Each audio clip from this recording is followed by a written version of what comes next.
Rooster. Today we'll be reading 2 chapters because, well, one's pretty short. Chapter 4, a cosmography, in which Worm is described and 1 or 2 things about him. In those days, when the animals could both speak and understand speech, the world was round as it is today. It encountered the 4 seasons, endured night, rejoiced in the day, offered waking and sleeping, hurt, anger, love, and peace to all of the creatures who dwelt upon it, as it does today. Birth happened, lives were lived out on the face of it, and then death followed. These things were no different from the way they are today, but yet some things were very different. For in those days the earth was still fixed in the absolute center of the universe. It had not yet been cracked loose from that holy place, to be sent whirling, wild, helpless, and ignorant, among the blind stars.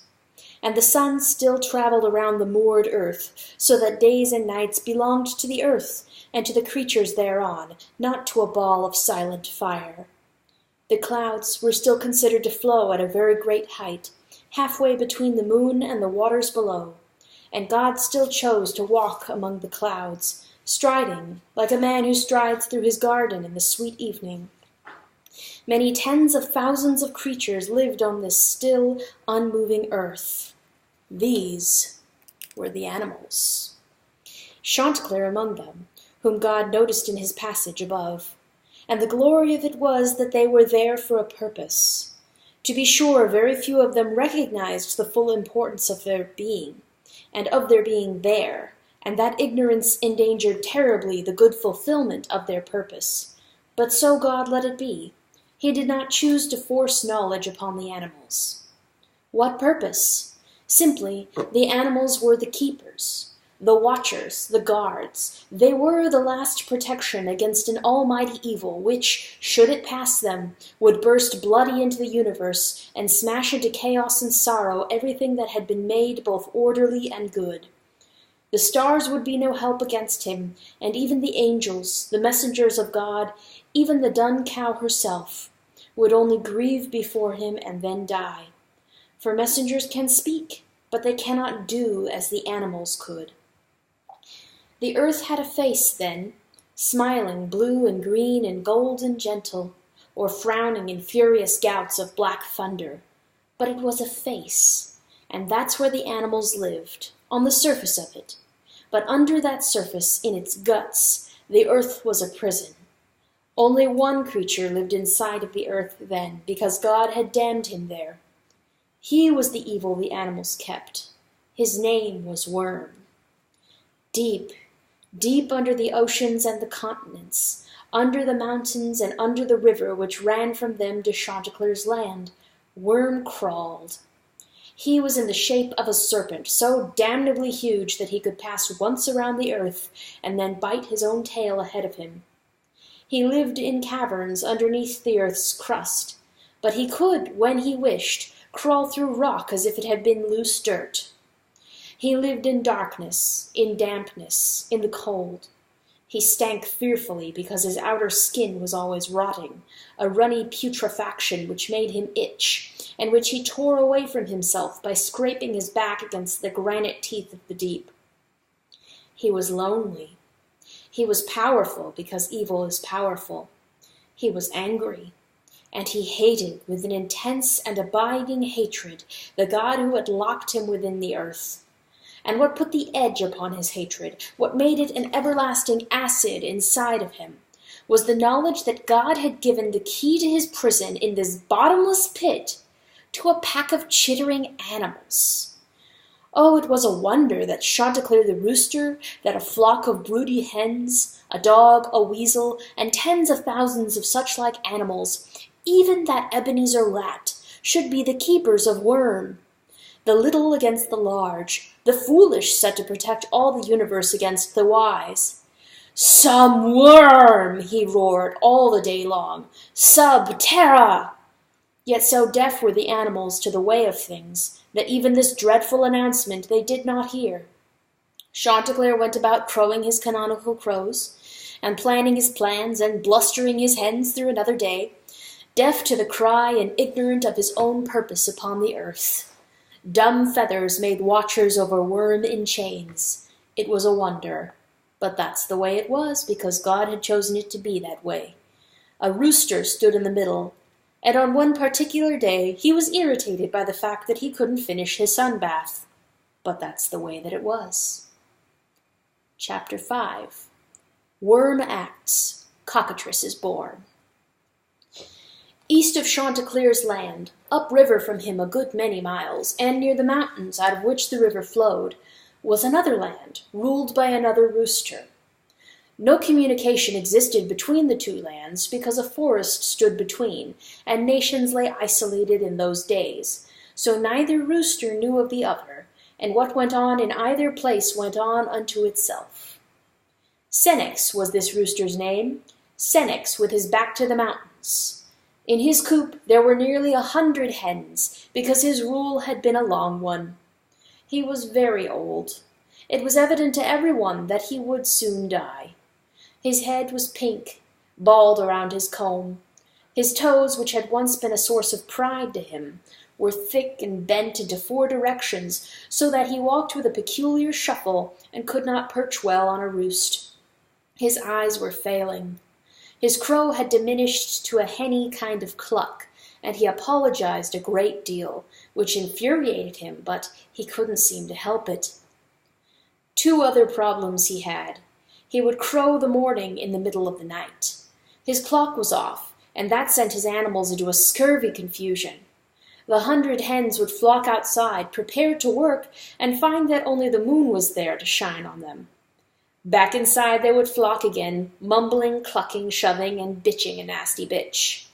"Senex, button it," the bolder ones would grump. Young wives to old husbands take astonishing liberties. "If you can't crow right, codger, don't crow at all," is what I always say. I say button it and give a hen her sleep.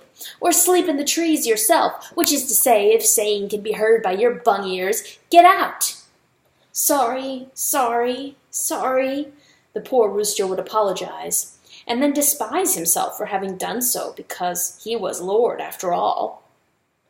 In a moment every hen would be asleep again, but Senex, the rooster with his back to the mountains, would remain awake, miserably worrying about his other problem, which was that he had no sons, no heir to assume his rule, either now should he abdicate, and it crept upon him with painful frequency that he was, perhaps, already unfit to rule, or later when he died. He had produced no prince, 100 hens and nothing. Then, in the middle of the night, Senex would quietly weep.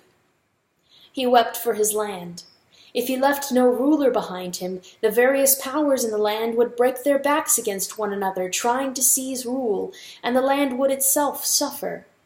Peace would die when he did. He wept for himself.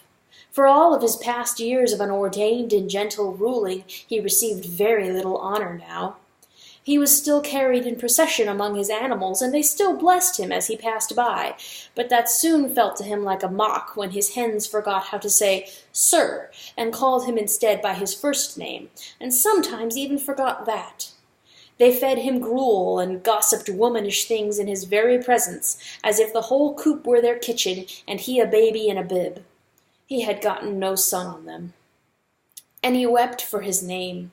Whatever they thought of him, at least the name of his father should be honored, but not only was it not honored, it would not even continue after him, because there was no son. Thinking of all these things, Senex would begin to curse and swear under his breath, angry with an old and useless anger, until he had cursed his tears away, and then he would go to sleep. But because he was very old, he didn't even then sleep well. He dreamed. "You fool!" his dreams would say to him, and even asleep he had the sense of a ghastly odor about him. "They ride you, Senex. They ride you mercilessly in your old age. They take advantage of every good thing ever you did for them, and they wait for you to die." It was a half-dream. The old rooster was aware that he was asleep, aware of the coop around him, yet his body was a lump of lead, and he could move nothing. There was no vision to the dream that he might see, only a mild and manicured voice, only the vile smell. "It is the way of things," the aged rooster answered in his dream. "I think it is time for me to die." "Senex, Senex," the dream admonished him, "die perhaps, but die dishonored? Die weak? Die with your name befouled by 100 ruinous hens? Senex!" "Sorry, sorry, sorry," said the rooster. "My dear Senex," how the dream drooled his name. "Apologies belong to hens and rodents, but you are the Lord. Why, there's not a soul under heaven to whom you need apologize." "I'm sorry," said the rooster to his dream, and then for apologizing he apologized again. "Sorry." After that he hated his mouth mortally, because it wouldn't keep still, and he felt broken-hearted. "Let it be," said the dream kindly. "I understand your dilemma. You feel a loss of power far before power should be lost to you. You are much misunderstood, and yet you feel constrained to reign over a thankless land. Am I right?" Senex was comforted. "Yes," he said, panting and answering as fast as an old rooster could, before the dream would fade. "It was a good dream. And you have no son. A son would make your death honorable. An heir would preserve your name. A prince upon any one of them would snap your hens into order. Am I right?" "Yes, yes," cried the poor old rooster, almost giddy with the thought of it. "Then I promise you that you shall have a son." Suddenly the dream was over, and it was the morning. Senex jerked his head up and blinked into the gray light, surprised that that was all there was around him, and suddenly feeling very lonely. He was unusually silent all that following day, something which his hens barely noticed, what with all their own personal primping and activity. He was trying desperately to preserve the good mood which the dream had given him, again and again remembering the words of it, and particularly its last promise to him. "And I shall have a son," he thought. Oh, he didn't do anything about getting a son. He was too old for that. But to remember the promise, he fought against heaven and earth and against the ease with which the elderly forget. Senex had a new thing in his soul. It was called hope. On the following night, the smell in the dream returned. It lasted all night long. Not everything could he remember from it, but some things clung to him. "I promise you more than a son. I promise you your own life back again. Senex, Senex, if only you knew." "I'm young," Senex cried in his sleep. "I can learn. Teach me." "Oh, bless you, proper bird," the dream sang mildly. "Then learn this. You don't have to die. You can be born again, feather fresh and new. You can keep your land, but rule with a young vigor and with iron. And then you need not be remembered, Senex, but you will be seen and known." This time, when the dream passed, Senex walked straight over to the hen who called him Codger and bit her viciously on the back of her neck. She woke with a shriek, and the old lord went away, immensely pleased with himself. There was a new strut in his step that day. "I will tell you the secret of the ages," said his dream, some time later, during the day now, for Senex had taken to sleeping all the time. To be awake had become disagreeable for him. To be asleep was very pleasant. He had begun to feed upon his dream. "The secret of the ages," the stunned rooster mumbled in return. "I will tell you what God has hidden from everyone. God meant to keep it unto himself, but I know it and will tell it to you." "God has kept something back from me? The Lord of the land," thought Senex. "He uses it only for himself? Well, then it must be wonderful indeed." "Indeed," whispered the insinuating dream. "The wonder is this, that you can be born again as your own son. Thus the land remains yours, and the ruler is you. But you are young and healthy in your rule, and by a single crow you may kill 100 hens." The old rooster fell from his perch and doubled up in silent laughter, so that the hens thought he was having a convulsion. "Let it be!" he cried in a brittle voice, and the hens were frightened. But he had cried, "Let it be," and so it was. "Void the coop!" roared his dream, a sudden imperious commandment. "Hen for hen, get them out of here! Lock the doors against them! No one but yourself! You and I shall be alone! Now!" Suddenly the rooster felt his soul wither, and he was terrified. If he could have spoken, he would have apologized. If he could have run, he would have done so. If he had been able, he would have died, for the voice was not like the voice he had known. But he could do none of these things, being asleep, and he did as he was told. With his eyes closed, asleep, he charged his hens savagely, ripping feathers and causing the blood to flow, until every last hen had scuttled screaming from the coop. He did as he was told. The doors and the windows were locked, and he was alone with his dream. The days passed, and the coop became very hot inside. The rooster ate much and grew fat, and the fat made his body all the hotter. And then, when the heat came to a certain temperature, Senex felt a wild pain in his loins, and his body did a strange thing. First it clucked, exactly as if he were a hen. Then it squatted just above the ground, as strange desires drove him in spite of himself. Then it laid a small, leathery egg. Senex, the rooster with his back to the mountains, awoke. The terror had left him. There was a fierce light in his eyes now, because he had been given proof of the dream's promise, and he believed it with all of his being. An egg, after all, is an egg, and this rooster worshipped his strange little egg. He threw open the doors to the coop and cried out in a voice so loud and majestic that everyone heard. "Here! Come and see, every one of you!" They came. Something had happened to their lord during his isolation. His voice was hard, wooden, and not to be denied. They came, and he showed them his egg. "This shall be my son," he said, and the animals were amazed.